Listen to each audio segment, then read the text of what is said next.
আক্রমণ হলো কেন বিজেপি জব চাই মালাকারের উপর আক্রমণকারীদের অবিলম্বে গ্রেফতার করতে হবে।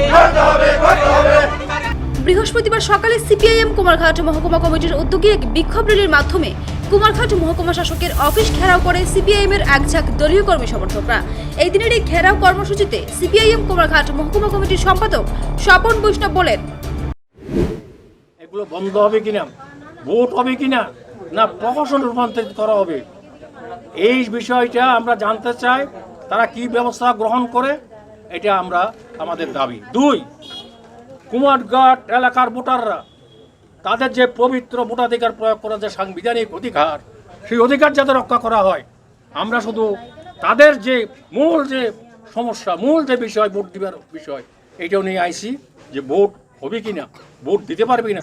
যদি না হয় আরও এখানে ঘোষণা করা দরকার, বাম ফ্রন্ট আপনার নির্বাচন থেকে সরে দাঁড়ান। আমরা ঘোষণা করতেছি বিজেপি দল জয়ী হয়েছি। দুর্ভাগ্যজনক, আগামী 19 তারিখ সম্ভবত আগামীকালকে আমাদের এখানে মাননীয় মুখ্যমন্ত্রী জনসভা করতে আইতেছেন। জনসভার আগের দিন গোটা এলাকার মধ্যে বিদ্রোহ সন্ত্রস্ত করবার জন্য কত বড় সাহস! প্রাক্তন বিধায়ককে খুন করবার উদ্দেশ্যে এই ঘটনা ঘটাল। এবং আমাদের কাছে খবর আছে, আমাদের অন্যান্য নেতা কর্মী যারা আছেন, প্রার্থী যারা আছেন, তাদের উপর আক্রমণ সংগঠিত করবা তাদের একটা পরিকল্পনা, এটা গোপন তাদের রাজনৈতিক ষড়যন্ত্র। এমনকি গত পরশু দিন আমাদের 15 জন প্রার্থী রিটার্নিং অফিসার কাছে আসলেন। গণতান্ত্রিক পদ্ধতিতে আমরা নির্বাচনে দাঁড়াইলাম। আমাদের প্রস্তাবক, আমাদের ইলেকশন এজেন্ট, আমরা সবাই আমরা নিরাপত্তা চাই। সব বললেন নিরাপত্তা দিব, কোনো অসুবিধা নাই।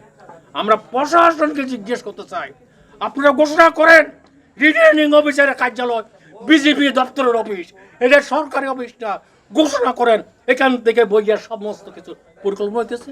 সেদিন সর্বদলীয় মিটিং ডাকা হইল। কালকে ডিএমকে বলেছি, যখন প্রশ্ন উঠলো আচরণবিধির, আশ্চর্য, রিটার্নিং অফিসার বলছেন আচরণবিধি আমরা পাইছি না, এটা বিশ্বাসযোগ্য? এটা হয়? নির্বাচন ঘোষণার পর সমস্ত পত্র পত্রিকাতে আচরণবিধি কি নির্বাচন কমিশনের সেখানে প্রকাশ হয়, আর আমার রিটার্নিং অফিসারের দপ্তরে সেই আচরণবিধি পাওয়া যায় না।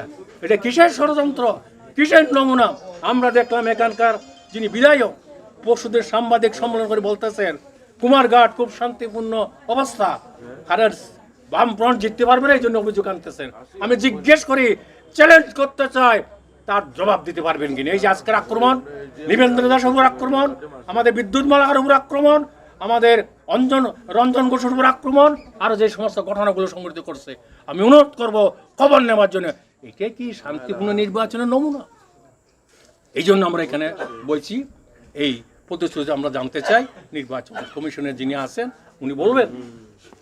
এই পর্যন্ত 7 জন কি 8 জন পার্টি কর্মী আহত হয়। এমনকি আমাদের যে 9 নম্বর ওয়ার্ড উপজাত অধ্যুষিত চাকমা মহিলা পদ্মভাবা চাকমা হচ্ছে আমাদের প্রার্থী, প্রচার যখন বাইরে হইলেন, সেখানে আমাদের শুক্রমণি চাকমা, তাকে সেখানে আক্রমণ করা হলো পুলিশের সামনে।